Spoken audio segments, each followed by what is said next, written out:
Ya teman-teman semua, baik lagi di Kapia News, masih membahas kasus Subang. Kita akan bahas tentang Pak Tovan ya teman-teman. Pak Tovan menyatakan kemarin di videonya bahwasanya permohonan pra-peradilan itu hanya mengulur waktu nih dan mencari celah untuk bahan persidangan. Apakah seperti itu ya teman-teman?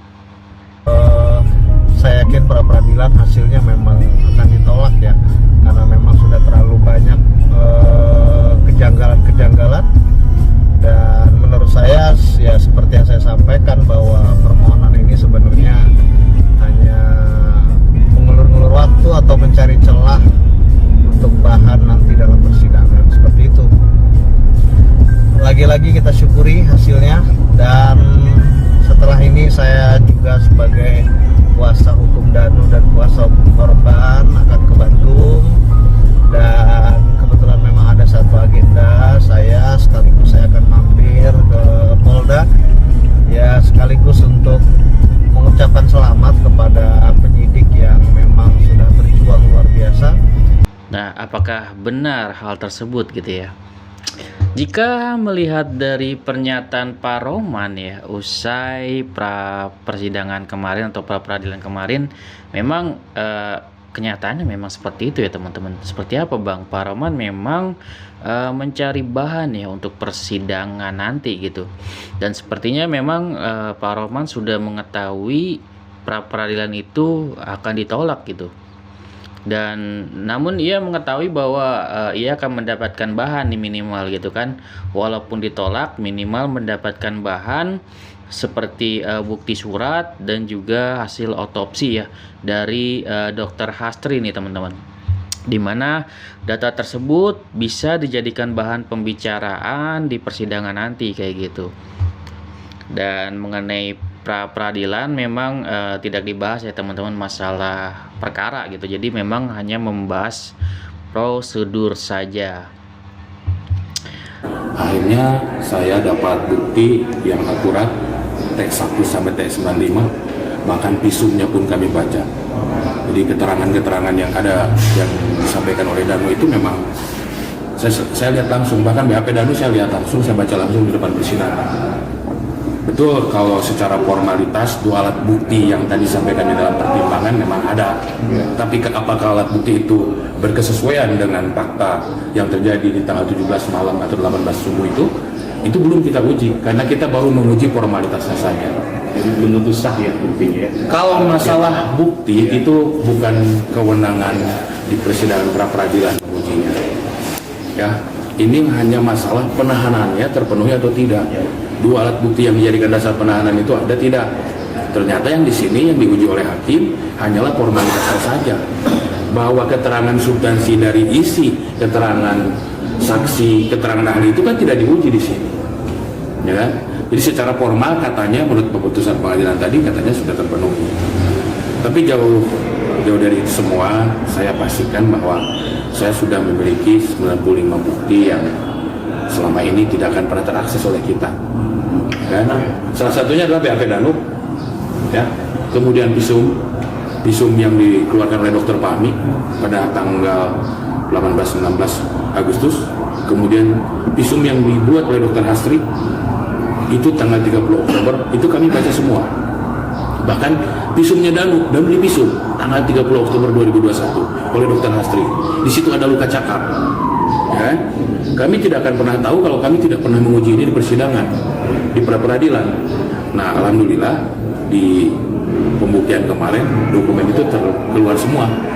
Kalau masalah putusan pra-peradilan ini bonus dari awal, sejak penyidikan perkara ini subjektif pembojokan klien kami semua, nyaris tidak punya ruang untuk membela diri, bahkan di dalam proses hukum pun klien kami sudah merasakan itu. Tapi tetap kami mengikuti proses formal ini, ya. Kita ikuti subjektivitas. Saya pikir di dalam persidangan pengadilan negeri menguji pra-peradilan ini akan teruji subjektivitas itu melalui objektivitas. Tapi ternyata sama, hakim juga berpikiran dua alat bukti yang disodorkan oleh pihak penyidik seolah-olah itu sudah membuktikan bahwa 2 alat bukti untuk penetapan tersangka itu sudah ada. Padahal substansinya belum tentu. Artinya siap untuk bertarung nanti di pengadilan selanjutnya Bang ya? Di PN Subang misalkan untuk nanti kasus ini. Saya udah bilang bahwa berkas yang kita peroleh T1 sampai 95 itu justru adalah amunisi buat kita untuk bersidang di Subang. Karena sampai kapanpun Polda Jabar tidak akan memperlihatkan dokumen maupun bukti-bukti yang ditemukan di TKP kecuali kita gugat di sini. Akhirnya kan kemarin muncul 95 alat bukti itu sudah kita terima hari ini. Kita punya Kopinya punya Pak? ya, kita daftar buktinya, tapi kita sudah lihat semuanya. Artinya ketika kami bersidang di pengadilan negeri Subang, kami sudah siap. Sudah ada gambaran. Kami sudah ada gambaran. Dan tentunya di persidangan nanti ya teman-teman, Pak Rohman akan semaksimal mungkin membela kliennya, meski kemungkinan menang dalam persidangan tersebut kemungkinannya tidak besar ya teman-teman. Jadi kemarin itu di pra-peradilan Pak Rohman itu menganggap persidangan pra-peradilan itu kemarin bersifat subjektif ya. Dan kemungkinan persidangan nanti pun akan seperti itu gitu. Jadi tanggapannya memang sudah memberatkan aja gitu untuk ke pihak Pak Rohman.